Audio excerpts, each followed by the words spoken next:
Coming to the stage, you might have seen him open for Sean Patton recently. They're also the producer of the upcoming Rip City Comedy Festival. Big round of applause right now for the very funny James Bosquez!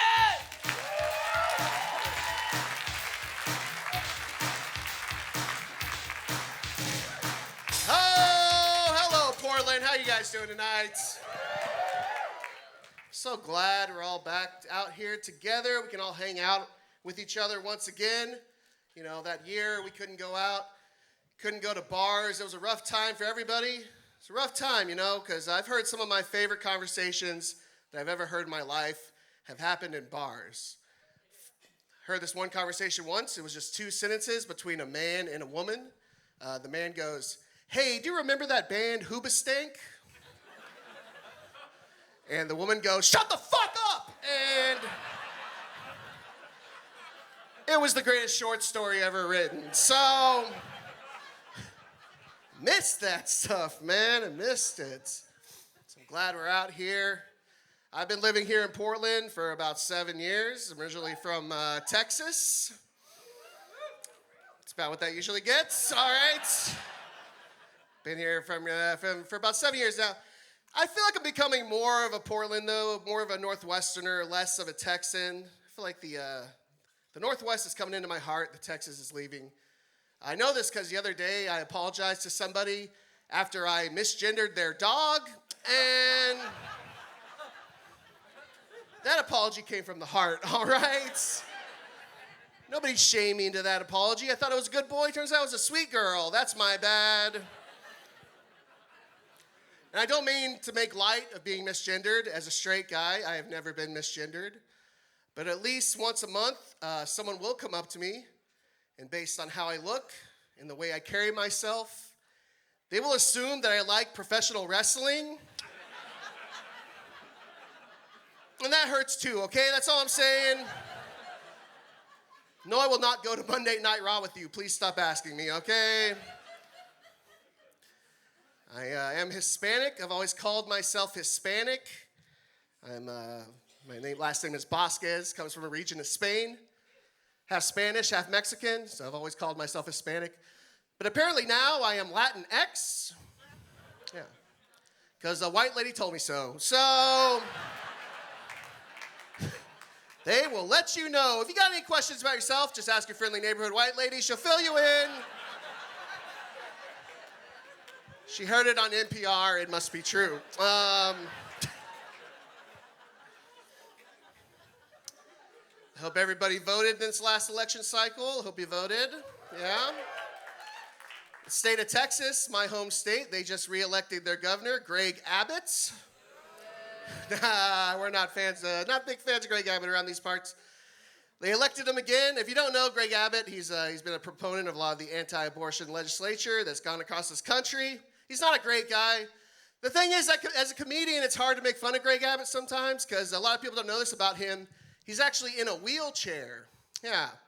So sometimes if you make fun of him, people accuse you of being ableist. If there's one rule in comedy, they say you can never punch down. Don't ever punch down. And I'm like, well, how else are you supposed to punch somebody in a wheelchair? That's what I want to know. I feel like that's a fair question. We got our new governor, Tina Kotek. We'll see how she does. Yeah, we'll see how she does. You know, give her a chance. I don't know. Did anybody else get those targeted ads for Tina Kotek? Yeah, that's YouTube ads. I do feel like Tina Kotek was built in a lab specifically for Portland voters. Anybody else? There's like, all right, we're going to put these parts together. We're going to make a candidate that can win. It's like, all right, is she going to be progressive? They're like the most progressive. Well, how about we give her like a cool haircut, kind of some hip glasses, make her one of the people. Like, that's not enough these days. Well, how about we name her after a tampon? How about that? Will that go? Will that work? Honestly, I would have voted for whoever promised to keep my catalytic converter on my car. That's what I'm going to vote for. That's what I'm going to vote for every time. They say they steal catalytic converters because they want the precious metals in them. It's got a real Lord of the Rings, Middle Earth vibe to it, doesn't it? And they've been get mithril out of these things? What are they doing with them? Is there a dwarven forge on 82nd I don't know about? Don't know, man. I turned 40 last year, turned 40 years old now. Yeah, getting there. 40 years old, but still have roommates, because comedy is a gift. And we got a new roommate over the last year. He's a Twitch streamer. You guys know Twitch streaming? Yeah, OnlyFans for dudes. You've heard of it. It's pretty good. He's a Twitch streamer. If you don't know what it is, he plays video games online for a living. Because back in 3rd grade, when they asked us all, hey, what do you want to do with the rest of your life? This guy fucking followed through, all right? Now he's living his best life in my basement as we speak. So, got that guy. There's 4 of us in the house. Four guys in the house. We live in one of those bigger those old Portland houses, you know, like party house, held together by mostly black mold. It's pretty good. It's a pretty good house. Yeah. 4 dudes, 1 bathroom. Yeah. Which just sounds like the worst category on Pornhub. Like nobody's clicking on that one. Yeah. So we got the Twitch streamer, we got me, the comedian, we got a folk singer.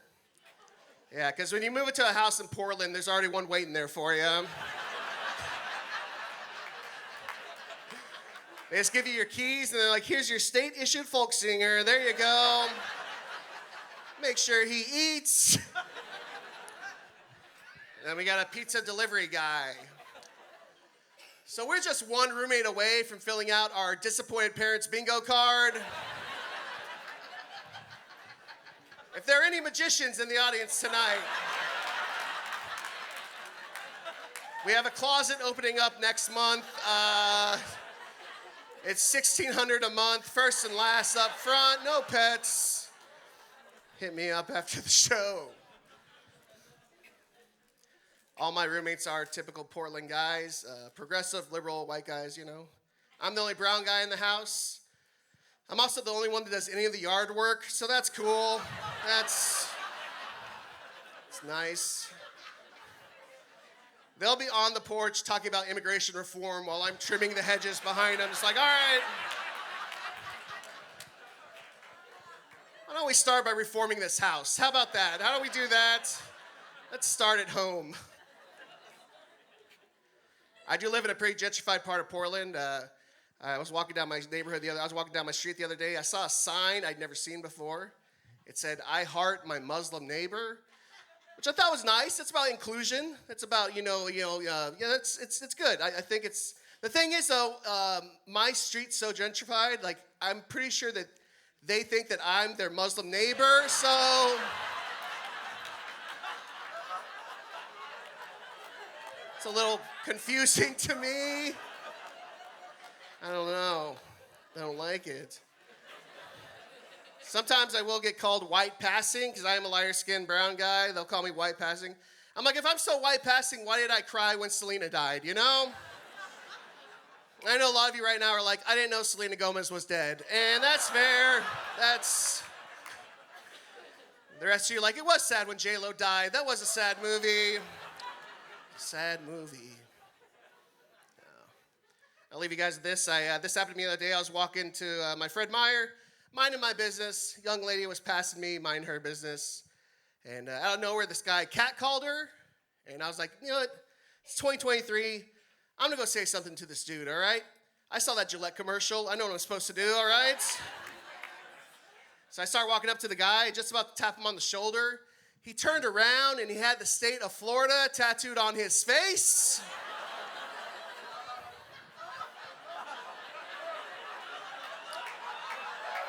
So I didn't say anything. I know what a red flag is. But if living in Portland these past 7 years has taught me anything, it's that thinking about doing the right thing, but not doing it is just as good. So, I've been James Bosquez. Thank you guys so much. Enjoy the rest of the show.